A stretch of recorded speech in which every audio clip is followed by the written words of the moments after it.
Salutare și bine v-am găsit la al doilea videoclip. Astăzi vă arăta cum să setați OBS-ul. Dacă nu aveți încă OBS descărcat, intrați pur și simplu la browser.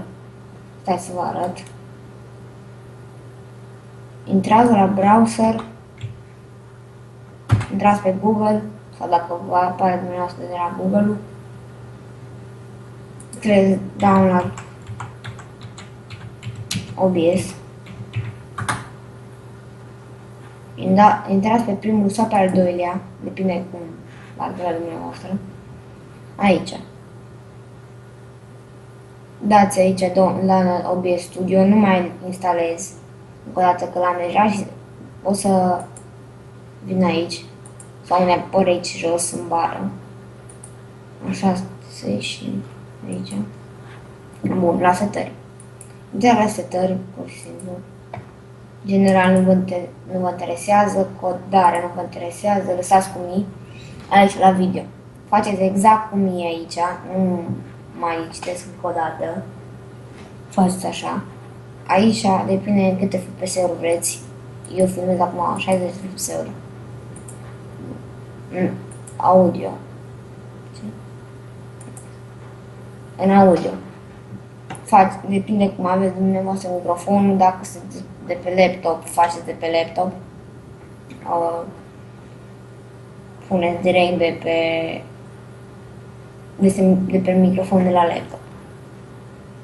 Aici la taste, aici. Porne live stream, da? Eu v-aș sugera aici să puneți butoanele de la F1 până la F12. Astea că pe jocul nu cred că vă trebuie F1 sau F2. Puneți, porne stream ce vreți dumneavoastră. Oprire Steam ce vreți dumneavoastră. Începe înregistrarea ce vreți. Poți să pui și Enter, dar oprește înregistrarea F9. Eu le-am așa.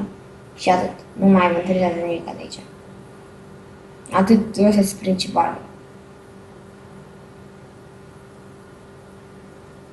Și aici dacă vreți să puneți desktop-ul, acum cum filmez eu, dacă vreau să spun pe mult, eu nu vreau, că eu n-am stat nimic.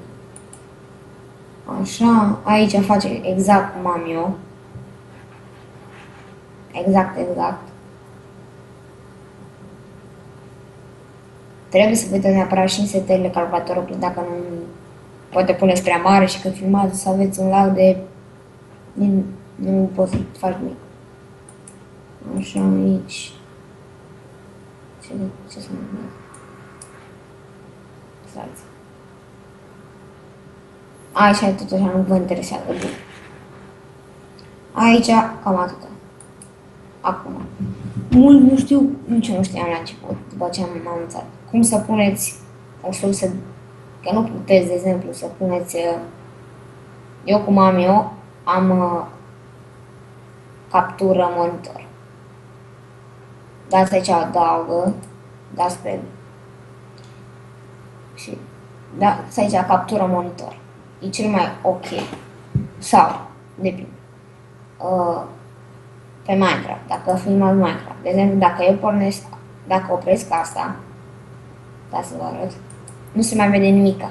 Efectiv nimica. Numai dacă intru pe Minecraft, să vă arăt. Să intru pe Minecraft.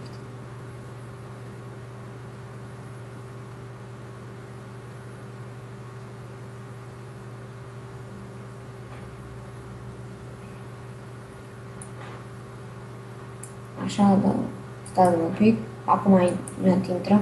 Acum normal nu se mai vede nimic. Acum am activat-o, se vede cum se încarcă aici Minecraft, da? Iar o opresc, îi setați pe Minecraft. Stați. Mai mult, da. Așa, bun.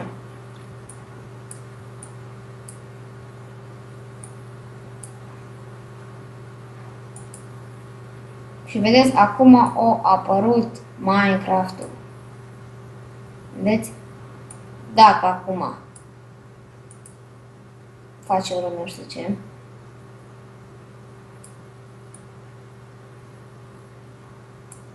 Așa în fine.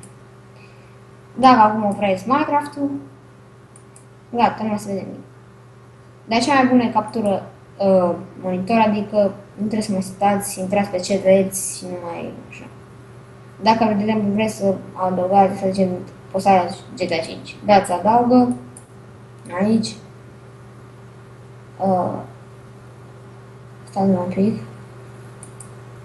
De aici, pe orice vreți acolo, dați. Să zicem, cum l-aveți aici pe monitor, cum l-aveți așa. Eu dau, să zicem, nu știu, GTA, cam, nu. Da, să zicem, GTA 5. Așa aveți voi pe ecran, dați OK. Dați aici OK. Iar. Și gata, va apărut GTA 5. Aici. Vedeți? Cam asta dacă acest episod, dacă v-a plăcut, uitați să apăsați butonul like și noi desigur ne vedem data viitoare. Pa, pa!